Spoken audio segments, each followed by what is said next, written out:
everyone, welcome back to my show. My name is Brittney. This is the Brittney Reacts Show.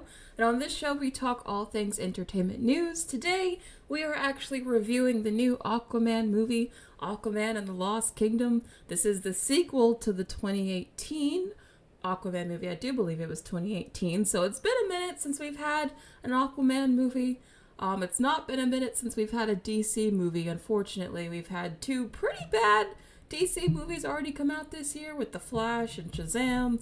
So now this is the third, and I wish I could say, oh, well, this is at least the best DC movie of the year, but it's definitely not.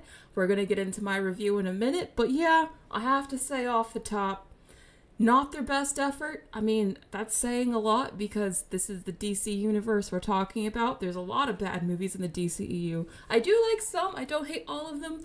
But I think we can all agree the DCEU has been pretty hit and miss, and this one is a terrible, terrible miss, and a pretty embarrassing movie to end the entire DCEU on. So, I gotta be honest with you guys, there were certain parts of this movie where I was watching the screen, and I was just like, oh my god, we're really going there, they're really doing that, they're really doing this is actually happening, these things I'm witnessing on screen are real. So we're going to talk about it. I have a lot of deep, deep feelings about this movie. But before we get into the review, I do want to say hi to you guys first. Hi, Carol. Hi, Rodrigo. Hi, Nate. Hi, Alexander. Hi, Miss Olson. Hi, Prince. Hi, Sunset Draws. Hi, Kitty Cat. Hi, Prince. Hi, Nicholas Wilson. Hi, Will French. Hi, Lilika. Hi, Natanya. Hi, Scorpio Shadow. Hi, Edgeman. Hi, Sponge. Hi, King Alex. Hi, Alexander. And thank you to each and every one of you who comes to my show each and every day. I deeply, deeply appreciate it. Alright, so now let's get into this review because I actually have a lot to say. And it's none of it's really good, to be honest. Like, whenever I do my reviews, the first thing I actually try to do is, like, write down some of my positives. Like, I try not to think every movie is just wholly terrible or wholly great. There's usually at least some redeeming qualities in, like, even the worst movies. But as I was sitting down to watch this movie, I was like, what are the positives? Like, I was really struggling. I'm not even gonna lie. And there's several reasons. I think one of the biggest issues that I had with this movie was that it tried its very hardest not to be a DC movie. I think that's probably my biggest issue with this film overall. It wanted to be a Marvel movie so bad, and wanted to be this, like, fun adventure family film so bad, but it failed on all of those fronts. And when I say it tried to be a Marvel movie, I mean it did not take itself seriously at all. We're talking, like, Marvel movie from the Whedon era. I mean, even has some, like, the Whedon-esque kind of jokes in this kind of movie. Like, the sense of humor is just not what's typically in DC movies. The tone of it's super, super light. Even the looks of it just kind of looks like, I don't know, like, some of these shots were kind of lit very, very weirdly and unnaturally light. Like, everything about it just screamed, oh, we're not taking this too seriously. This isn't a dark, deep movie at all. Like, even the visuals kind of reminded me of that Journey to the Center of the Earth movie with The Rock. Do you guys remember that movie? I have the image here just to give you a nice compare and contrast to oh god, I am going to talk about that freaking bug island they went to in this movie. But compare this island here to what we got in Journey to the Center of the Earth, and you can kind of tell it has, like, it's even shot similarly, the lighting is similar, just everything about it screams cheap family movie, but it's not. It's, like, actually a very expensive action blockbuster, but that's not how it was shot or how it looks. It looks very uncanny and weird. I will get to the CGI in a minute, but everything about it just screamed, oh, we're trying to be like a Marvel movie. It's even filled with Marvel references. Who has seen this movie, by the way? I do want to know, this is a non-spoiler review, so don't worry about spoilers, but I will get to my thoughts on the story and everything in a minute. But who has actually seen this movie? Does anyone like this movie? Because I'm about to rip it apart. I'm just being real. Oh, you don't remember this movie? Okay. It does look like the Jumanji movie. It kind of looks like the Jumanji movie too, but I think the Jumanji movie looks better. We will talk about Amber Heard in a minute. which is worse, The Flash or Aquaman? I actually think this movie's worse than The Flash. Yep, I said it. This movie's worse than The Flash, and I will explain by the end. DC taking Marvel ideas as a red flag. Yeah, I mean, in my short that I posted in my out-of-theater reaction, I said that this movie was the culmination of every mistake DC has ever made. And one of the biggest, persistent mistakes that DC kept making was they kept trying to make their movies more like Marvel. And this movie is very much an example of that, where they're trying to be like Marvel. It's almost embarrassed to be a DC movie. When I say this movie is trying to be like Marvel, they even have a direct Marvel reference. This will be the only real spoiler in this movie because I just have to tell you. But one of the final scenes of this entire film is Aquaman going to the camera and saying, "I am Aquaman," just like Robert Downey Jr. went to the camera and said, "I am Iron Man," way back in the first Iron Man movie. They straight up steal one of the most iconic Marvel moments and put it in this movie, and it's one of the very last scenes in this film. In fact, it is technically the last scene of this movie.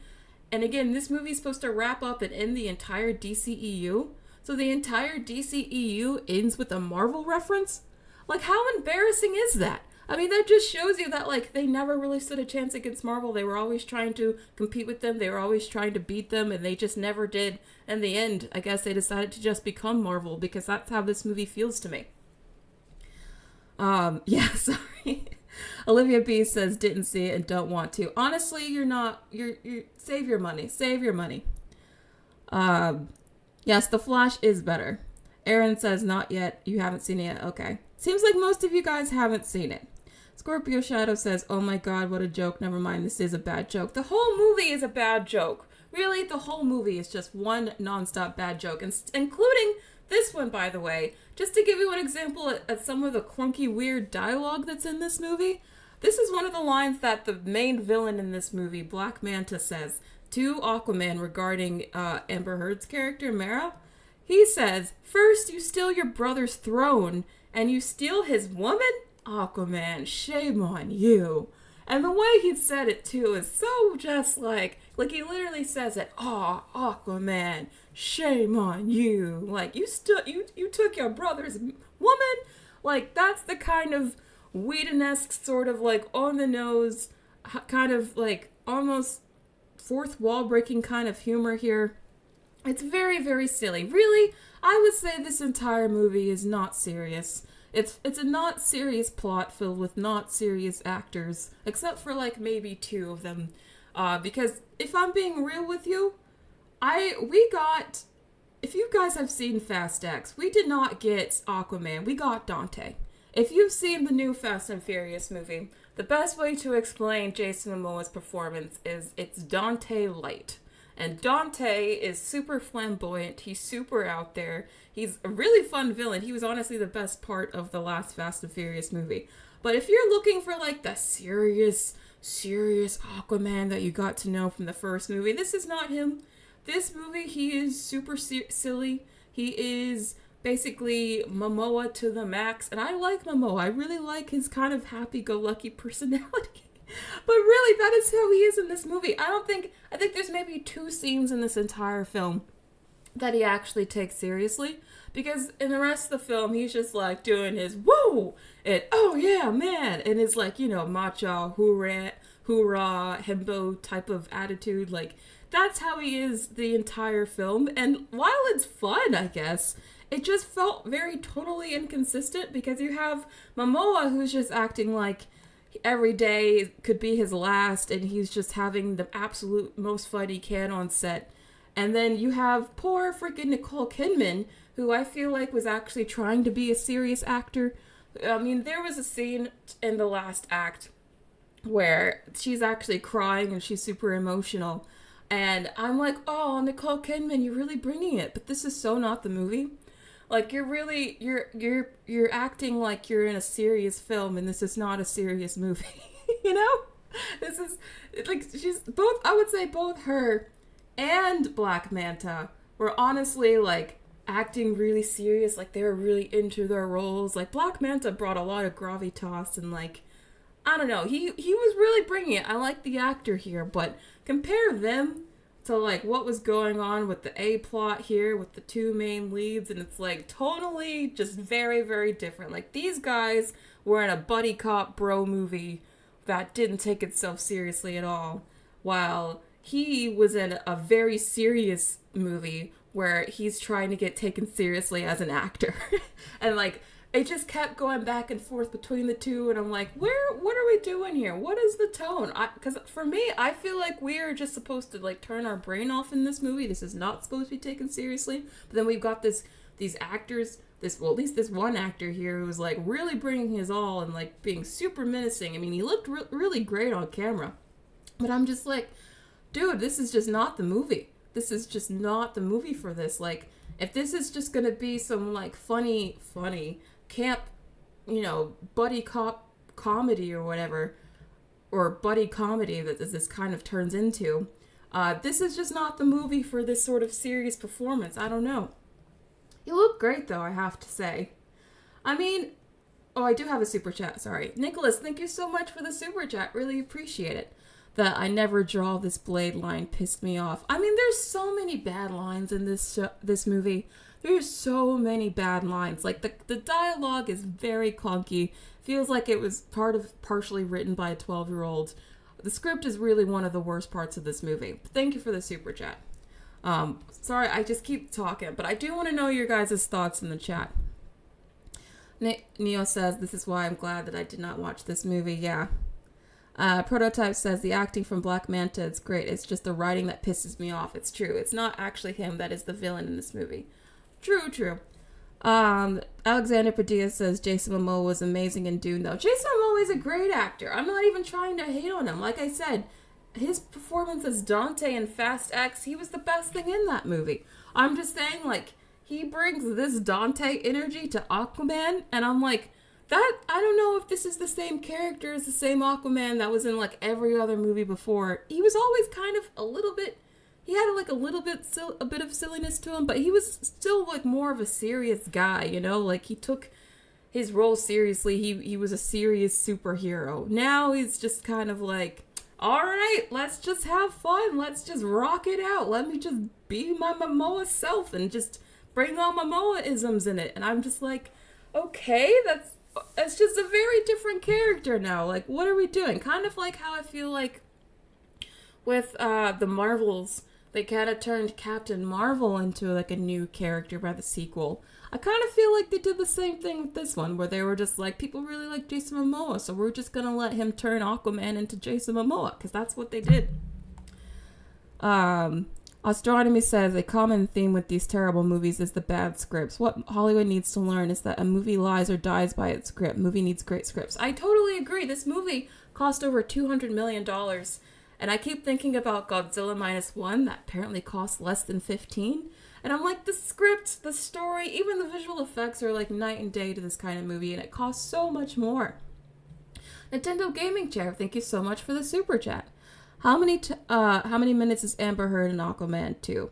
Well, since you guys want to talk about Amber Heard, let's bring her up. So, Amber Heard is not in this movie much, like, at all. It seems like she probably was in this movie more in some original cut. Part of what I also didn't like about this movie is that it very much felt like it was edited together and stitched together in post, kind of like the Marvels. It felt like there were too many cooks in the kitchen trying to re-edit this movie around. And honestly, Amber Heard's character was the most glaringly obvious example of that, because there were a lot of times where she's just kind of in scenes and you don't really know, like, what she did before or after the scene. She just kind of appears, and even the scenes that she's in, she doesn't talk very much. Like, she has like maybe 5 or 10 lines in this movie. Like, she has not much screen time. They just sprinkle the little screen time that she does have in this movie throughout the film, so she's not in it a lot. Her character doesn't really even have like a ton to do, but they do try to give her at least like some screen time to make some of her fans happy, but she's really not in it that much at all. Like, you can very much tell that whatever role she might have had originally was severely reduced, like a lot. And there was a guy in my audience who was clearly not an Amber Heard fan, because every time she was on my screen, he would boo. And every time her character would get hurt, he would cheer. Like, every single time. Like, I was like, I get you're not an Amber Heard fan, but like, at this point, you're just being disruptive and obnoxious for the rest of the theater. But yeah. So if you're not an Amber Heard fan like that guy, just know that she doesn't have a ton of screen time. She does appear a lot in the movie, like periodically, like they don't go a long time without showing her. But when she is on screen, she's not there for long. So that's all I'm really going to say about Amber Heard, because she doesn't really have that much to do in this film. But yeah, the guy I was with in the theater was like, really? Every single time she was on screen, he booed. And the one time he cheered was when she got hit. And I was just like, oh my god, this dude. But anyway, Nicholas says, want to bet that guy was trying to start a theater-wide chant. He really wanted the whole theater to be in on it. You could tell, but no one else was doing it but him. Scorpio Shadow says the first Aquaman is really fun and beautiful to watch. Well, on that note, I would actually have to say, this movie is fugly.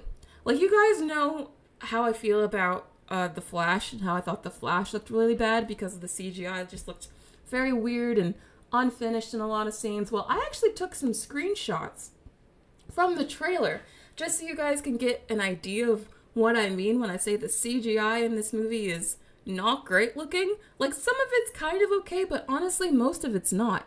And the stuff that looks really, really bad, they tend to kind of hide in dark, ugly, gray shadows like they do in a lot of movies. And again, I just took a few screenshots. And you can just tell in from the screenshots that this movie is just full with a lot of CGI nonsense. And at certain times, I was honestly, like, losing focus a lot in this movie. Like, I was trying to, like, force myself to stay awake because I was quite tired. But so much of this movie is just a CGI light show. And a lot of it doesn't even look very good. A lot of it looks uncanny. And when it's not looking uncanny, it just looks very ugly and, like, kind of out of focus. Like, even just trying to get a still in this movie that was completely in focus was hard. Like, look at this image. This image doesn't look real. I mean, even the villains that they're fighting in, like, these huge hordes, they're also black. So you got these black sort of villain creature guys, and they're all fighting against this sort of black, dark, background, and there's lots of just weird lights flying around, and it's just like, basically what I said in my short, it's just a weird light show for the entire time, full of really weird, ugly CGI fight sequences that were just so boring because you weren't engaged with the characters or the action or the conflict or why they were fighting. Like, there was actually quite a lot of action in this movie for it to be boring. Like, there were a lot of action set pieces in this film, but you never really cared about what was going on in each of the action sequences because you're just like, I don't know who these people are, why we should care, like, who is this dude? Like, why should we care about these creatures? Like, what is, like, you don't really care about any of it. So you're watching all these fugly action sequences happening, and you're just like, oh, alright, well, that's what's happening. Can't believe I'm bored, but I am. Nintendo Gaming Chair, thank you so much for the super chat. Will you cover non-Hollywood movies/TV shows, such as international movies, international TV shows, video games, comics, manga, anime? I am thinking about talking about video games more. I'm currently playing through the Spider-Man game. I love the Spider-Man game. It's really fun. But I am, like I said, I'm still just getting into gaming. So I feel like I need to game a little bit more and learn more about the gaming industry before I cover it. But I do want to cover more about video games just because I think that's becoming more of the dominant conversation and entertainment anyway. I don't know if I'll be covering... I won't be covering comics. I don't really read comics. Maybe international movies. Like, I did cover Godzilla vs. Kong, so I'll cover an international movie if I feel like if it's really worth it. But probably not every movie. So it really mostly depends, but I do think I will talk about video games more. Thank you for the super chat. Anna Bear says, this is what happens when you pay your visual effects artist pennies while you're pocketing your budget. True. By the way, I do not blame the visual effects artists. I really don't. I don't know if they just didn't have enough time to finish a lot of these scenes or if they were told to stylize it this way. But again, even going back to the awful Bug Island, and I have to talk about the Bug Island because what the hell. Going back to the Bug Island, as I'm calling it, even you could tell exactly where the blue screen starts. Like, you could see the line where they kind of are on like a whatever real set, but then you can see like where that line ends and it turns into everything digital. You could just kind of tell, to be honest. And that's how I feel about the entire movie. You can always just tell what's real and what's not. You never at one point in this movie do you actually buy everything that you see on screen. Like, never. Not once. And I do have to talk about the Bug Island because, honestly, as I mentioned, as I was watching that bug scene, I was having this moment. I felt like Homelander in the theater. Because I haven't even gotten to, like, my least favorite parts of this movie. We're just getting started. But I was feeling like Homelander in certain parts of this movie where I was just like, oh my god. Why? Hollywood, why? Why can't Japan create something like Godzilla -1 for less than $15 million? A movie I think I actually want on physical DVD. A movie that will definitely stick around with me forever. Or at least for a long time. And you're giving me this schlop for like over $200 million. This is supposed to end your entire DCEU, and this is how you want to end it? Let me get to the Bug Island situation because I was having a fit in the theater. Nintendo Gaming Chair, thank you again for the super chat. Amber Heard, less than 2 minutes throughout the movie. Brittney, you didn't answer my first super chat. What was the first super chat? Oh, how many minutes is Amber Heard? Oh, I'm sorry, I missed that one. I would say combined, honestly, maybe combined, she's in like 10 minutes of the movie. But again, they sprinkle her appearance throughout the film. So she's not in it much, but she does appear pretty frequently, if that makes sense. She just doesn't have a lot of lines or much to do in those scenes, though. So if you're thinking about seeing this movie, but you don't want to see Amber Heard, she has like very little consequence in this film whatsoever.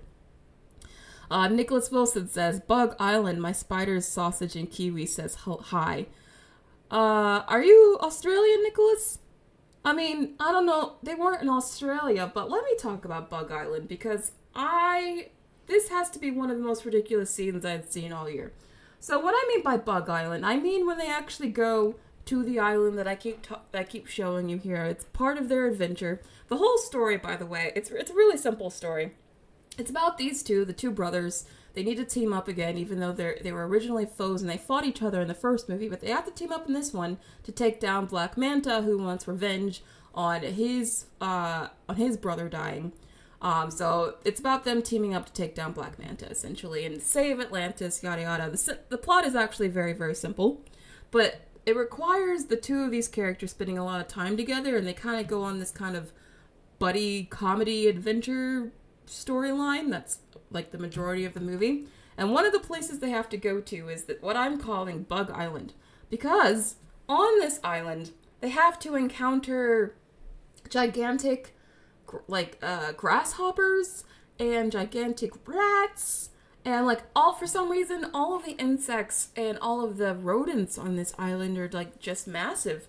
And there's an entire action set piece. Like, it goes on for quite some time. This is not an insignificant portion of the movie where they have to literally fight and run away from like giant insects. And this is at the point of the movie where it was starting to remind me of Jurassic World Dominion. And you guys know this is not my favorite movie. I hate Jurassic Park Dominion. It's one of my least favorite movies of all time because they promised me a dinosaur movie with my favorite characters from Jurassic Park teaming up. But instead, we got a Locust movie where these actors were actually kind of in the background, and for some godforsaken reason, they decided to focus on Locust. So this scene, when for some reason they decided to take like a huge portion of the movie and make it about fighting insects, where I literally leaned over to the person that I went with and was like, I thought this was an Aquaman movie. Aren't they supposed to be under the water? Why are we on the land? Why are we fighting bugs? I wanted an Aquaman movie with fish. At least I thought I did. And then we actually went back under the water and we met some more fish, and it just got even more worse. But I'm gonna get to the next part in a minute. But it was watching this sequence where I was just like, oh no, how did this turn into another bug movie? I got Jurassic World Dominion again. Like, it just went on way too long. And all of it really was just to have an excuse for, I guess, a fun adventure sequence. But I just found it really dumb. And I kept thinking, aren't we supposed to be under the water? Isn't this movie also supposed to be about, like, climate change? Because, make no mistake, climate change and global warming is a huge part of this movie. It's a large part of what the villain is involved with. And, like, they're trying to do a whole lot of themes, a whole lot of just stuff with this movie. But for some god-awful reason, they decided to take an entire action set piece and just focus on just giant bugs. And I was just like, what on earth are we doing here? And I unfortunately, this was not the worst scene in the movie. This was not the worst scene in the movie. The worst scene in the movie is what I'm about to talk about. And that made me feel even more like Homelander. But before we get to the actual worst scene in this movie, what do you guys think of the grasshoppers? Rodents of unusual size? Yes. There's a scene in this movie where there's a giant dead rat on the floor that they encounter. Like, when I say giant, I mean it's the size of a building. And the rat is dead because there's a horde of giant grasshoppers eating it, and that's how they have to start running away from the grasshoppers. So yeah, that scene I just described is in the movie. Get ready for that, in your Aquaman film. That's totally what you wanted, right? Anyway, Arvin says, grasshopper is more dangerous than fish. Well, speaking of the fish, let's just get to it, because this was one of those scenes where I was like, oh my god, what is happening here? So I had to actually go find this still from an illicit website, because I was like, you guys need to see this to understand. So there's a scene in this movie where they wanted to copy Star Wars. So they go to this sort of underwater cantina sort of place, where there's even a sort of wet fish creature that's kind of like Jabba the Hutt. And he has these like other fish women around him, and he even kind of talks like Jabba the Hutt. And the worst part about it is that there are singers in this cantina as well that also sing this really high-pitched, annoying pop song. Like, they're kind of like the singers in the actual Star Wars movies, but even worse somehow. And they're fish. And, like, the whole time, again, unfortunately, I felt like Homelander, where I'm watching this scene, watching these people sing this awful these weird-looking fish sing this awful pop song. And then you have, like, Wet Jabba, who is, like, at the throne or whatever, just speaking weirdly, just doing weird things, and I'm just like, what is happening? I thought we couldn't get worse. I thought we were past Bug Island.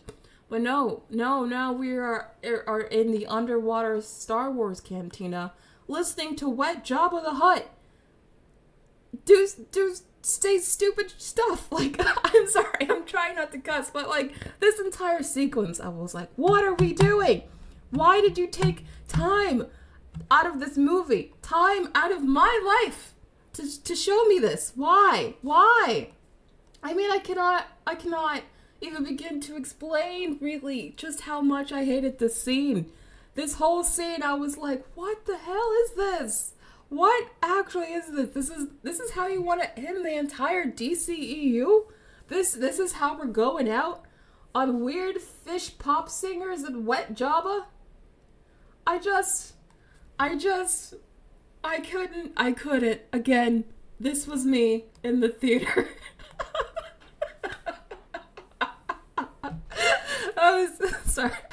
I was in the theater like, oh my god, this is even worse than I could have imagined. I'm sorry.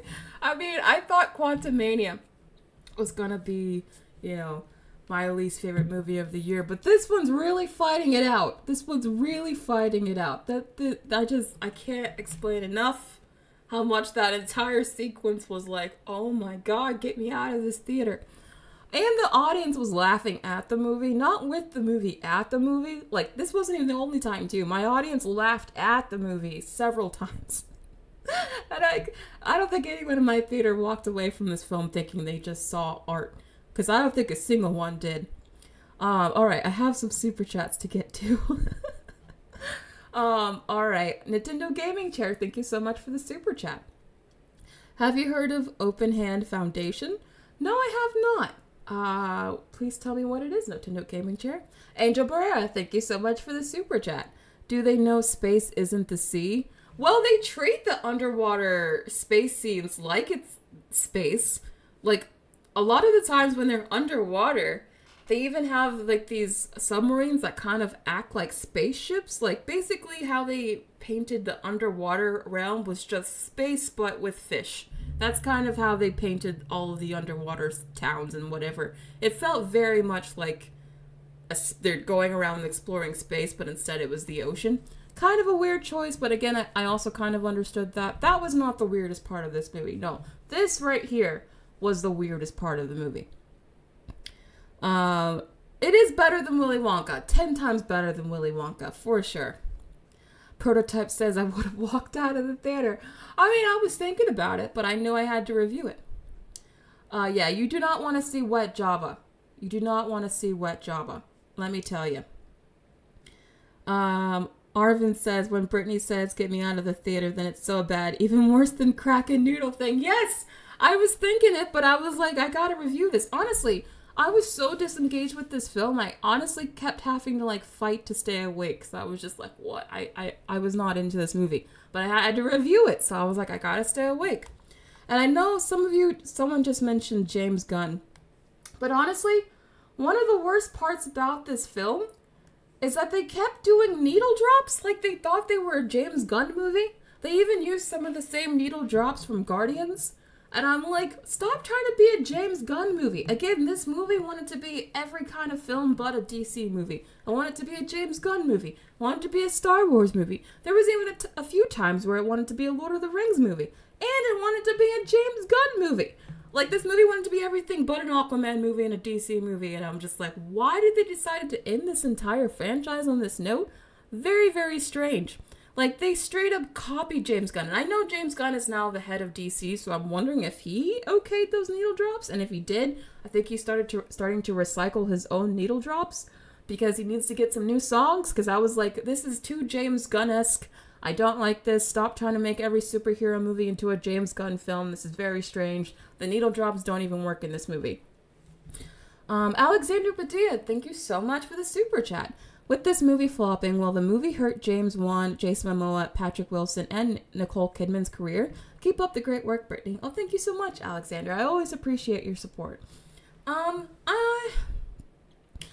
I think this movie is so bad that I wonder if it could hurt James Wann's career, but then he could always just move back to horror, which I think is his element anyway. So I don't know.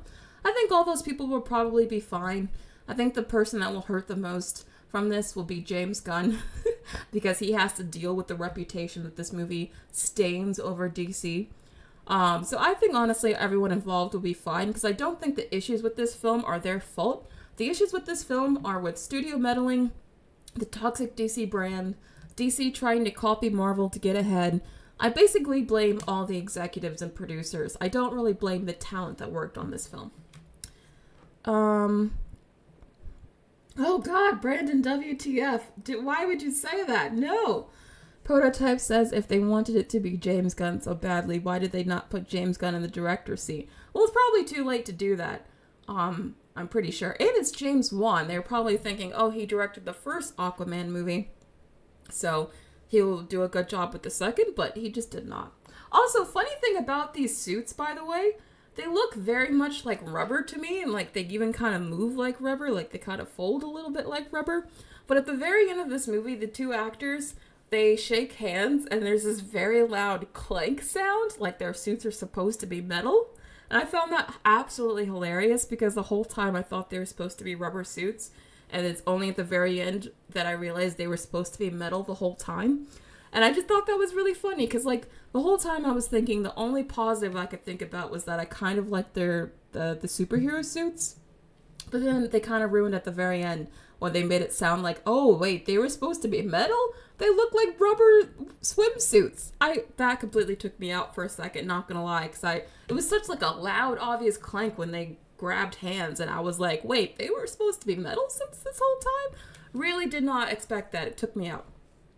Another thing that really took me out, and I have to just say it, I thought, again, some of the action sequences, particularly at the very end, were quite comical. There was poor Patrick Wilson. It was like, for whatever reason, he kept walking into explosions in the final act of this movie.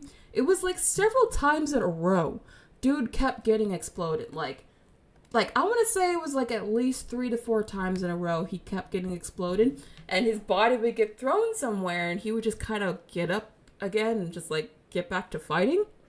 And I was like, I get these people are supposed to be superhuman and super strong, but how are we supposed to feel like there are any stakes in any of these fights when literally they just get exploded constantly? Like these massive explosions, they just keep like ping-ponging everywhere because they keep getting exploded on, and they just like keep getting back up like, oh man, nothing happened, I'm alright.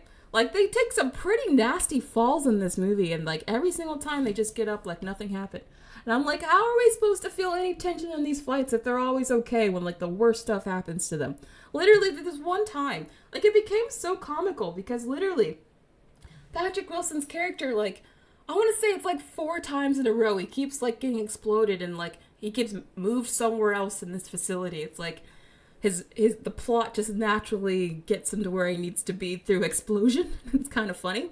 And Jason Momoa literally goes up to him, and he's on the floor at one point, and he's like, get up, or he doesn't say get up, but he offers a hand, and it's just so cavalier and so casual, and I'm just like, dude literally just took one of the biggest explosions, and he's just like, yep, get up, you're good. And the thing is, he does just get up, and he's fine, so I'm just like, okay, well, I guess you guys can just survive any explosion ever.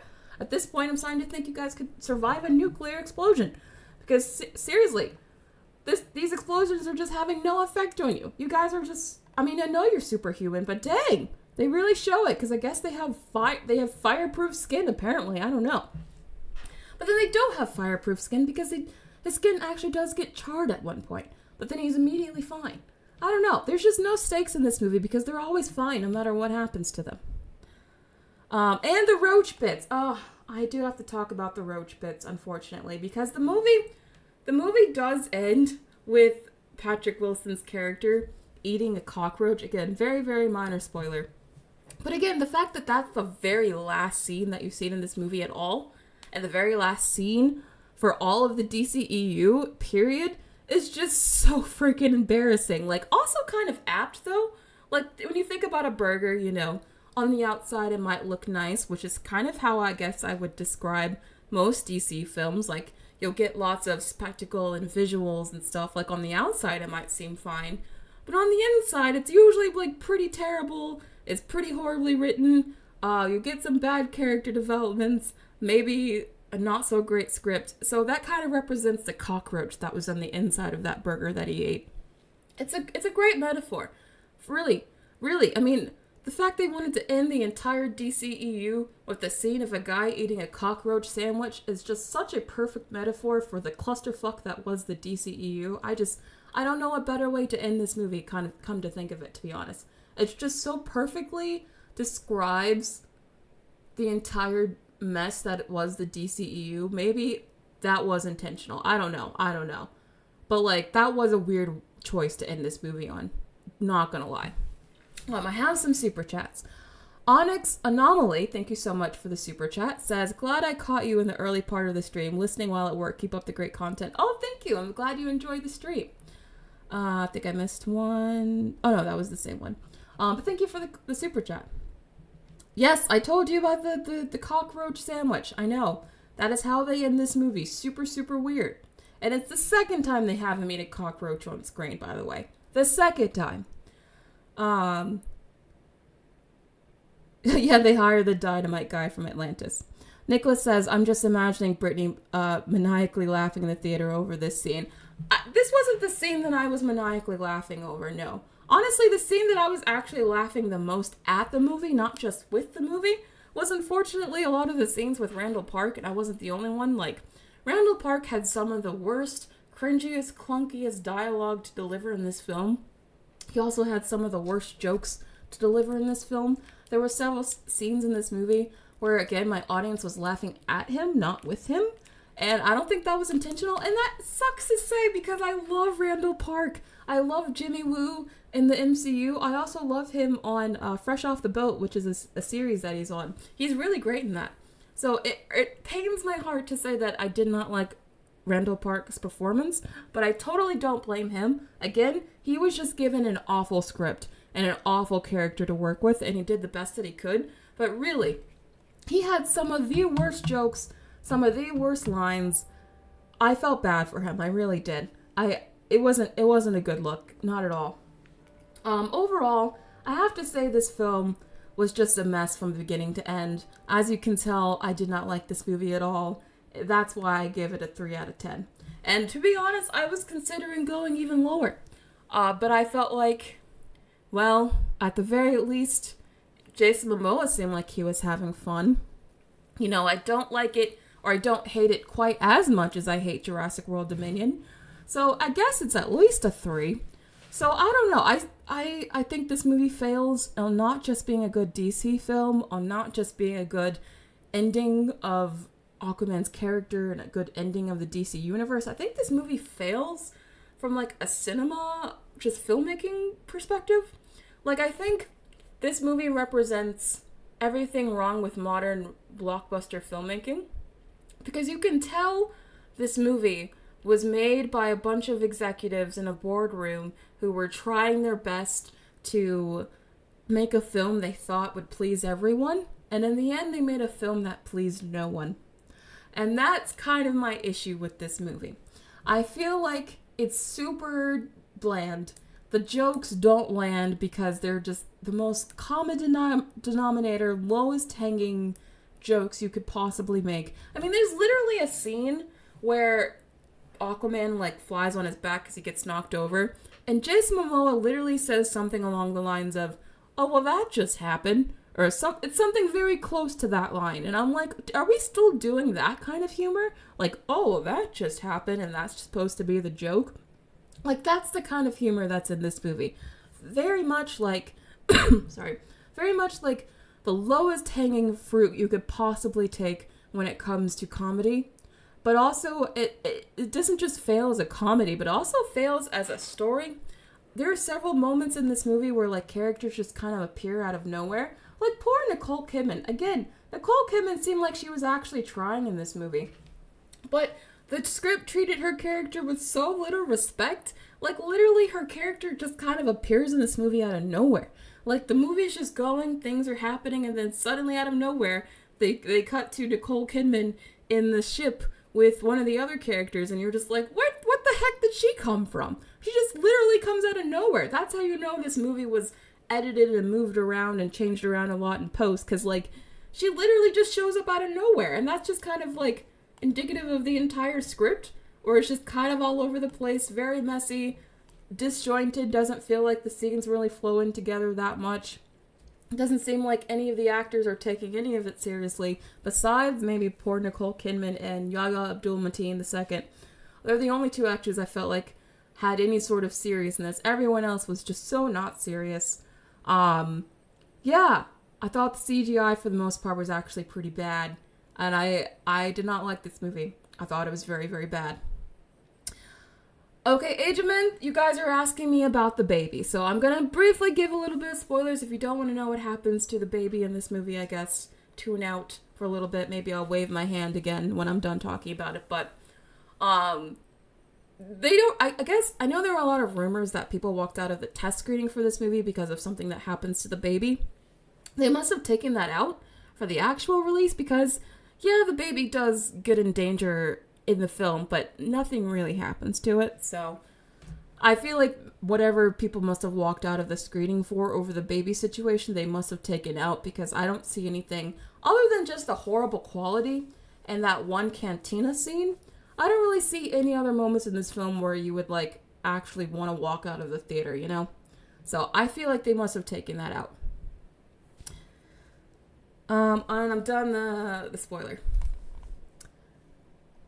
Scorpio Shadow says, I bet this movie is going to be on the worst movies now. Oh, yeah.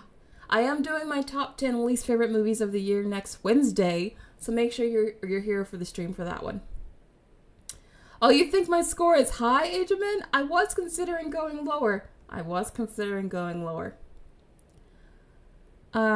Yes, The Marvels was better than Aquaman. I will say, I even think, honestly, I would put this movie on the same level as Quantumania. Like, I'd probably give Quantumania also a 3 out of 10.